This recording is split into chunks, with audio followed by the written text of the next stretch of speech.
Critical Thinking for Dialogue and Democracy, Part 1. What's the point?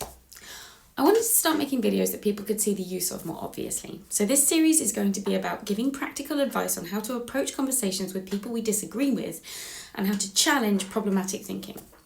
It's not a series about what to think or about who's right. It's a series about how we think and how to communicate effectively across perceived and real divisions. Our societies and communities are becoming increasingly polarised. This is bad for our everyday lives, and it's also bad for our societies. The farther away from one another we become, the harder it gets to reach consensus about anything, not least who we want to lead us and what we want from their policies. I speak to a lot of people who think that there's no point in voting because nothing ever changes. That mentality is something that populism taps easily into. If that's how you feel about politics and someone comes along and says, I hear you and I speak for you and I'm different and I'll change things, then they're going to sound more appealing than the traditional communicators saying all the same old things. But there's no structures in place to hold anyone to account for what they say or what they promise. There's just some really clever manipulators out there who know how to get what they want out of making you think that they're on your side.